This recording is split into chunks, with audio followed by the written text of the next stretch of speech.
আপনাদের একটা মেয়ে হয়েছে, মা এবং বাচ্চা দুইজন সুস্থ আছে আলহামদুলিল্লাহ, একটু পরেই দেখা করতে পারবেন। ডাক্তারের পেছনে পেছনে একজন নার্সও বেরিয়ে আসলো, এসে বিল্লালের দিকে তাকিয়ে বলল, খুব সুন্দর হয়েছে মাশাআল্লাহ মেয়েটা। বিল্লাল হচ্ছে ঝর্ণার স্বামী। এই নিয়ে ঝর্ণার পরপর 3টি মেয়ে হলো। একথা শোনার পর বিল্লাল হসপিটালের বেঞ্চেই বসে পড়ল। ঝর্ণার পাশের বেডের মহিলার একটা ছেলে হয়েছে, পরিবারের সবাই খুশি, তারা মামা অথবা চাচা কেউ একজন মিষ্টি বিলাচ্ছে। একটু আগে ওই দৃশ্যগুলো দেখে বিল্লালের খুব ভালো লাগছিল, এখন আর ভালো লাগছে না, বুকটা খচখচ করছে। পকেটে কয়েকটা চকচকে নোট রাখা, ছেলে হবার খবর পেলে বকশিশ দেওয়ার জন্য রেখেছিল। টাকাগুলোকে পকেটের ভিতরে মুচড়ে দিল এখন বিল্লাল। আগে 2 মেয়ে হয়েছে বিল্লালের, মনে খুব আশা ছিল এবার একটা ছেলে হবে, যদিও বিল্লাল মুখে কখনো সেটা প্রকাশ করেনি। ঝর্ণা খুব চিন্তিত ছিল, আগে 2টা মেয়ে, এবার যেন খুব করে একটা ছেলে হয় এটাই চেয়েছিল।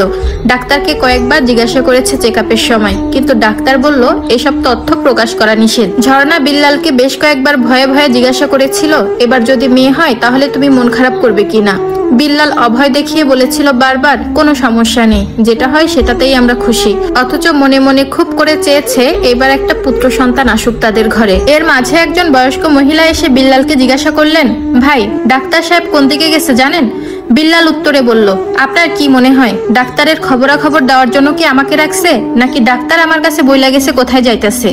বিল্লাল খেকিয়ে উঠলো মহিলার সাথে। বিল্লাল হাস্যোজ্জ্বল একজন মানুষ, সচরাচর কারোর সাথে খারাপ ব্যবহার করে না, কিন্তু এই মুহূর্তে খুব অসহ্য লাগছে তার এই হসপিটালের বারান্দায় বসে। অফিস থেকে আজকে ছুটি নেওয়া ছিল, ভেবেছিল ছেলে হবার সুখবর নিয়ে অফিসে যাবে আগামীকাল, সবাইকে ছোট ছোট প্যাকেটে নাস্তা খাওয়াবে, সাথে গরম গরম রসগোল্লা। এখন সকাল 11:30টার মতো বাজে, এখন যদি অফিসে চলে যায় তাহলে তার ছুটিটা বেঁচে যাবে, কিন্তু এখন সেটা করা যাবে না, সবাই মন খারাপ হবার বিষয়টা বুঝে যাবে।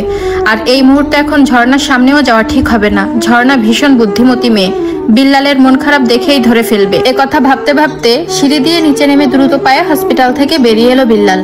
অনেকক্ষণ কিছু খাওয়া হয়নি, খুব ক্লান্ত লাগছে, খিদেয় পেট চোচো করছে। রিক্সা নিয়ে বাড়ির দিকে রওনা হলো বিল্লাল। একটু ফ্রেশ হয়ে তারপর আবার হসপিটালে আসবে, ততক্ষণে চোখ মুখ থেকে একটু হতাশা ভাবটা চলে যাবে, একটু স্বাভাবিক হবে। বাসার কাছাকাছি গলির মোড়ে আসতেই একটা ছোট্ট বাচ্চা রিক্সার সামনে চলে এলো। রিক্সাওয়ালা লোকটা বেশ পাকা চালক, এমন ভাবে রিক্সাটা ঘুরিয়ে দিল, মেয়েটা পড়লো কিন্তু ব্যথা পেল না, উল্টো রিক্সাওয়ালাই ব্যথা পেল অনেক জোরে, বিল্লালও সামান্য ব্যথা পেল। এই রাস্তার পাশেই বড় বস্তি, অবহেলায় বড় হচ্ছে কত যে শিশু। রিক্সাওয়ালা উঠে খুঁড়িয়ে খুঁড়িয়ে বাচ্চাটার কাছে গেল, মেয়েটাকে কোলে তুলে একদম বুকের সাথে মিশিয়ে নিল। পাশের টং দোকানে বালতিতে পানি রাখা ছিল, মেয়েটার হাত মুখ খুব সুন্দর করে ধুয়ে দিল রিক্সাওয়ালা মামা, আর বলল, আম্মা আপনি ব্যথা পাইছেন গো, আম্মা কোন দিকে লাগছে আপনার, দেখান আমারে দেখান। বাচ্চা মেয়েটা আদর পেয়ে একদম যেন গলে পড়ছে, হাসি ছাড়া ছোট্ট মুখে আর কিছুই নেই। টং দোকান থেকে মেয়েটাকে একটা চিপস আর ললিপপ কিনে দিল লোকটা। বেঞ্চিতে মাথা দুলিয়ে দুলিয়ে চিপস খাচ্ছে বাচ্চাটা, সে ভীষণ মায়াবী দৃশ্য। বিল্লালের কাছে যেতেই লোকটা বলল, লাগে নাই ভাইজান, ব্যথা পান নাই শরীরে, আল্লাহ বাঁচাইছে। আহারে, একটা বাচ্চার জন্য কতই না মানুষ হাহাকার করে। জানেন ভাইজান, 8 বছর যাবত আমি আর আমার বউ একটা সন্তানের আশায় আছি, আল্লাহ যে কবে মুখ তুলা চায় কে জানে। এরপর বিল্লাল বাসায় চলে গেল। বাসায় যে দরজা ধাক্কা দিতেই ছোট মেয়ে ঝুমুর দরজা খুলে দিল। বড় মেয়ে ঝিলিক তখন রান্নাঘরে রান্না করছে।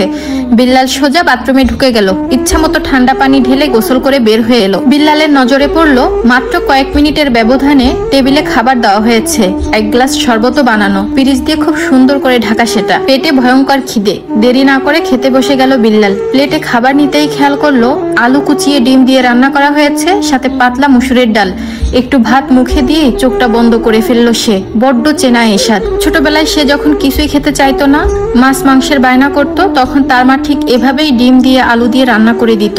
আহ, এই যে কি স্বাদ! আহ, আমার মা যে আমার জন্য কত কষ্ট করেছে, মার একটু সেবা করারও সুযোগ দেয়নি, তার আগেই পৃথিবী ছেড়ে চলে গিয়েছিল। এ কথা ভাবতে ভাবতে বিল্লালকে তার বড় মেয়ে বলে উঠলো, বাবা খাবার ভালো হয় নাই। ঝিলিকের কথায় চোখ মেলে তাকালো বিল্লাল, কোমরে ওড়না পেঁচানো, একেবারে পাকা গিন্নি। কে বলবে মাত্র 6-এ পড়ে এই ঝিলিক। বাসায় সবসময় তার বউ ঝর্ণায় রান্না করে, কখনো মেয়েদের চুলার পাশেও আসতে দেয় না, কিন্তু কি সুন্দর রান্না বান্না করে টেবিলে এনে দিয়েছে। কবে শিখলো এই মেয়েটাই রান্না?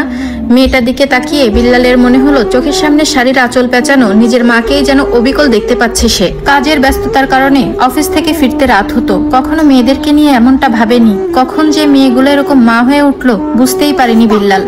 বাবার চিন্তিত মুখ দেখে ঝুমুর এসে ছোট্ট শরীরে জড়িয়ে ধরে বলল, বাবা আপনার কি মন খারাপ? আম্মা কখন আসবে? এতক্ষণে বিল্লালের চোখ বেয়ে পানি গড়িয়ে পড়ছে, চেষ্টা করেও আটকাতে পারছে না। সাথে সাথে বড় মেয়ে ঝিলিক চেয়ার ছেড়ে বাবার কাছে উঠে এলো। বাবার চোখের পানি ছোট্ট হাতে ওড়না দিয়ে মুছিয়ে দিল। ছোটবেলায় স্কুল থেকে ফিরে যখন বিল্লাল ক্লান্ত শরীর নিয়ে বাসায় আসতো, তখন রান্নাঘর থেকে ছুটে এসে বিল্লালের মা তখন হাত বুলিয়ে দিত, আঁচল দিয়ে মুখ মুছে দিত।